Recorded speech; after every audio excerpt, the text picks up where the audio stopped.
Halo teman-teman semuanya, pada video kali ini saya akan membahas konsep sudut di dalam geometri.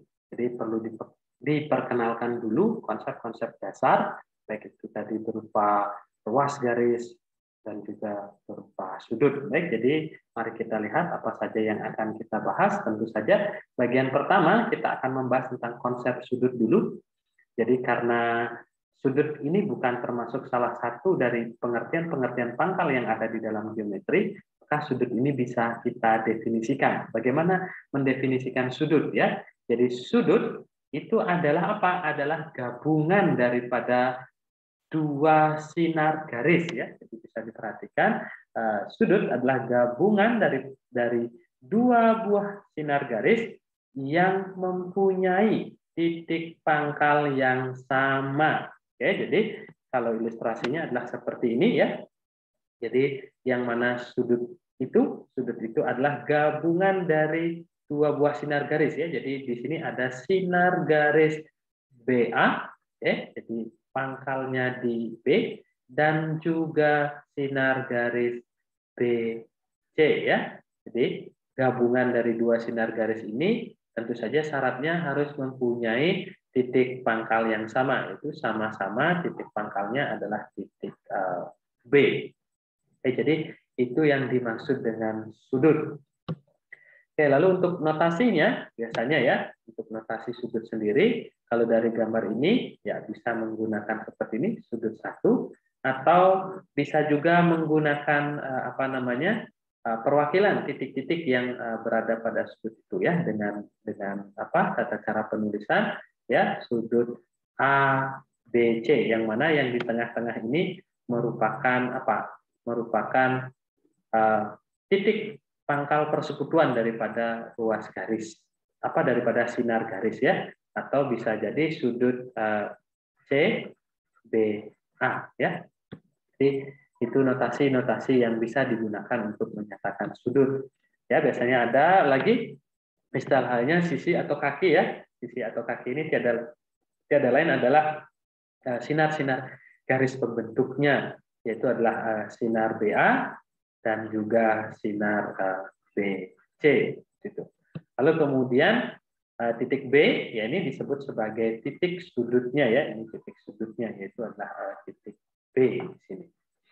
Oke, lalu kemudian berikutnya seperti pada kita memperkenalkan yang namanya ruas garis ya, di mana menurut postulat penggaris ya yang digunakan untuk mengukur satu ruas garis ya, yang menyatakan bahwa ukuran dari ruas garis sendiri merupakan suatu bilangan positif yang tunggal.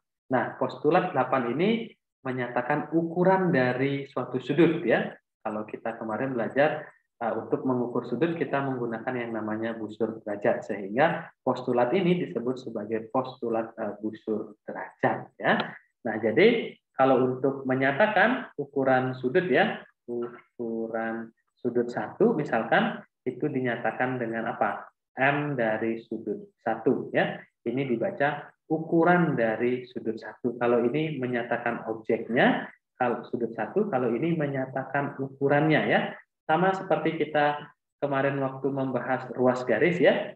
Jadi BA gitu misalkan ruas garis BA, lalu kemudian ini adalah ruas garisnya. Kalau hanya ditulis seperti ini adalah ukurannya. Jadi BA itu adalah berupa nilai. Sama seperti ini, M sudut 1 ini adalah ukuran dari sudut 1. Nah, yang mana menurut postulat busur derajat ini, ukuran dari suatu sudut tiada lain juga ternyata merupakan bilangan positif dan juga tunggal ya, sama dengan ukuran dari suatu ruas garis ya, jadi positif dan juga tunggal.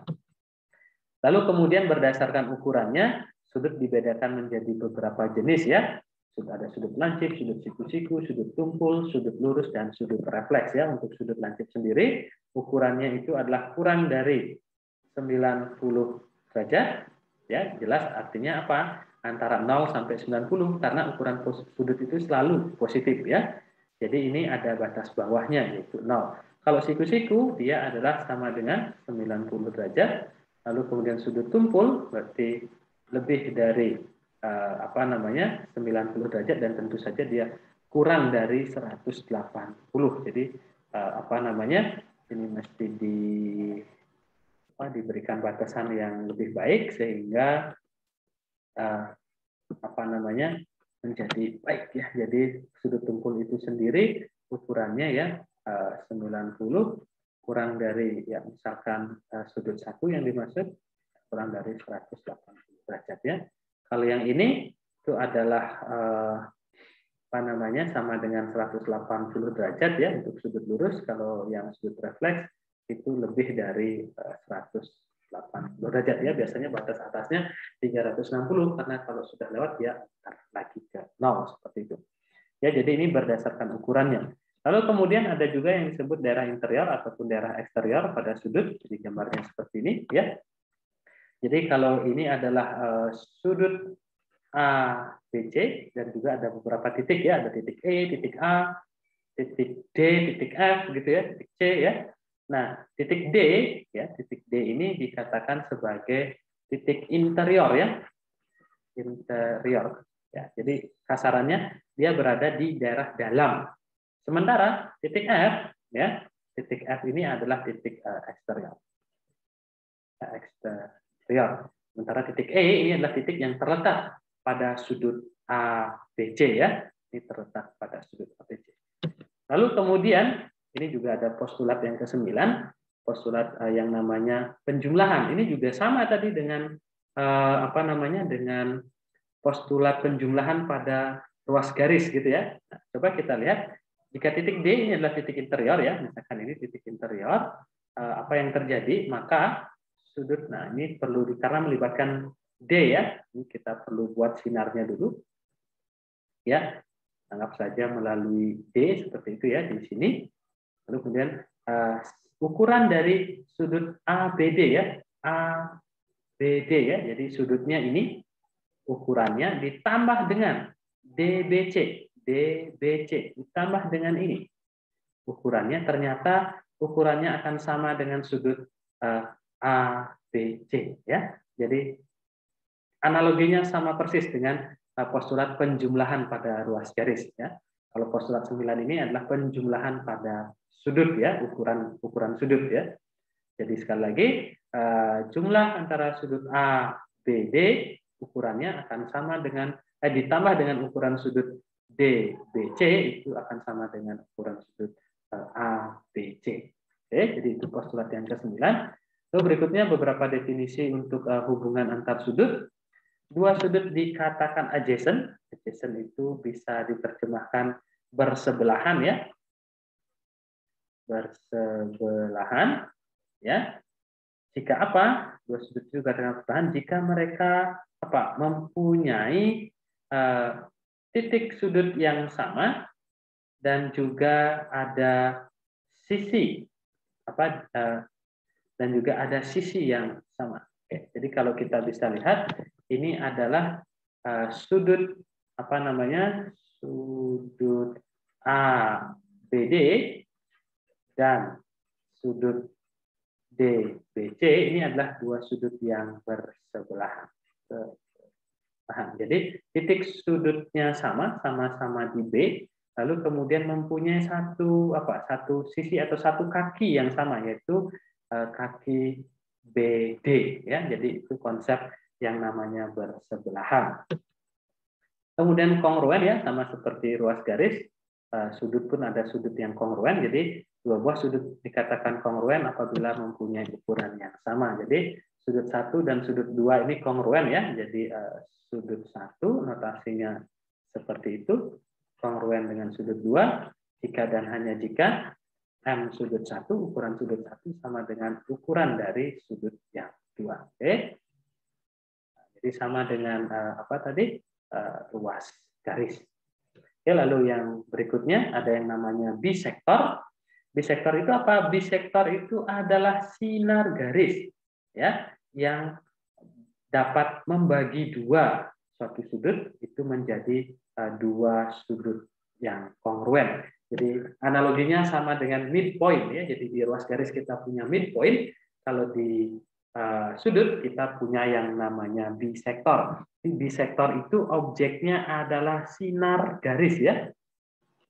Jadi yang namanya bisektor itu adalah, oke, dari gambar ini ternyata membagi dua sudut M N Q itu dibagi dua, yaitu M N P kongruen dengan sudut P N Q, ya, sehingga NP ini sinar NP ini disebut sebagai bisektor, ya. Jadi yang bisektor itu adalah objeknya adalah sinar garis. Lalu kemudian yang berikutnya definisi masih terkait hubungan antar sudut, ya, berkomplemen, ya, definisi berkomplemen.